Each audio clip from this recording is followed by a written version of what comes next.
Hello there. It's nice to see you all. My name's Martha, and my sister here is Mary. Martha, where's our brother Lazarus? He's supposed to be here by now. I mean, the story's really all about him. I can't believe he's late again. I'm sure he'll be here any minute. Brains! Brains! Not this again. I'd rather you not come at all. I mean, we're here to give a witness, and this is how you show up?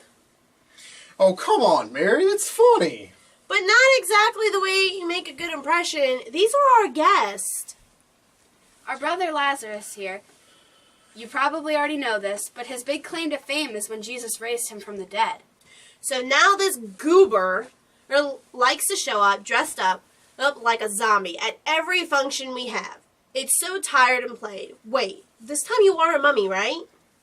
How would you feel if every time someone brought up your name, everyone got all sad and mopey? You read my story in the Bible and everyone's crying. You're crying.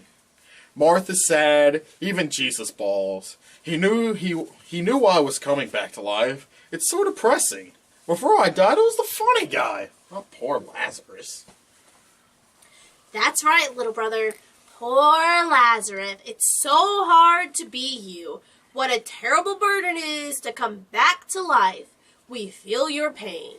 Mary, be nice. He can't help it. You don't know what being dead for half a week did to him. He was like this before, and you know it. If you hate me so much, why did you cry like a little girl? Martha, you'd better call Jesus. Lazarus is about to need his help again. Knock it off, you two. We're here to tell a story, not bicker in front of these good people. As we were saying, our brother Lazarus here was one of our friend Jesus' greatest miracles. He died of illness, and he was dead in the tomb for 4 days. And then I got better. When we found out Lazarus was sick, Jesus was reluctant to visit.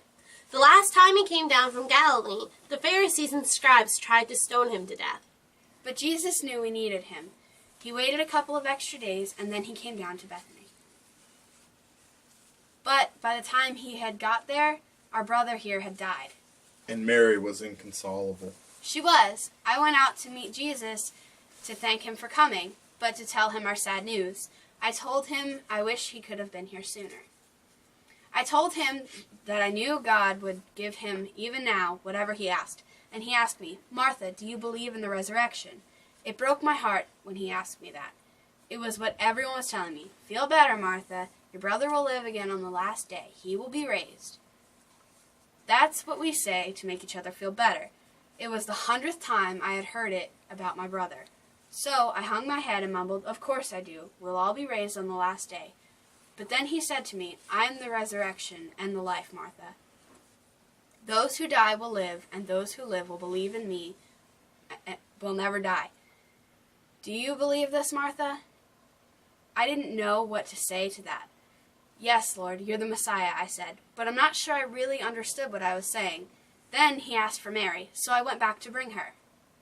She found me, and we both went back to meet him on the road.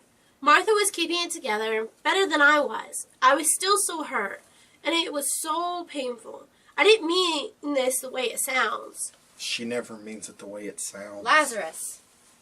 I didn't mean it the way it sounds, but I said to Jesus, Lord, if you had only come, he wouldn't be dead. And I just broke down and cried. We all cried. Afterwards, we went to the tomb. We thought Jesus wanted to pay his respects. Jesus really did love my brother. I'll admit it, no one ever laughed harder at my brother than Jesus. I think he was doing it just to be nice. Or maybe I'm that funny and you just don't get it. But when he came to the tomb, Jesus had us open it. I reminded him that Lazarus had been in there long enough to smell, but he had the tomb opened anyway. He said, didn't I tell you, Martha, that if you believe, you will see the glory of God? Jesus said a prayer, and then he said it. Lazarus, come out. I heard the words, and it was like I was sleeping, and the rooster crowed right in my ear. It scared me awake, or, alive.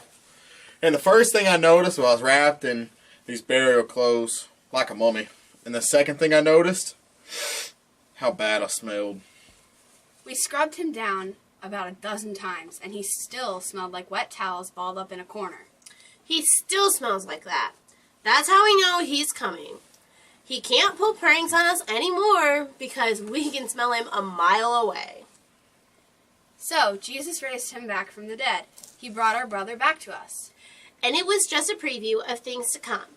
Jesus was about to change the world. He had proven, and he would again, that he is the Lord over life and death. When he says, "I'm the resurrection and the life," they aren't nice words to make us feel better. They are game-changing words for the world. We believe because he offers us new, abundant, and everlasting life. We believe because he came. He risked his life and endured it all for us. We believe in the resurrection, not on the last day, but every single day. Because I'm living proof. Brother, one day we all will be. And on that day, you'll realize how funny I am. And that will be the last day.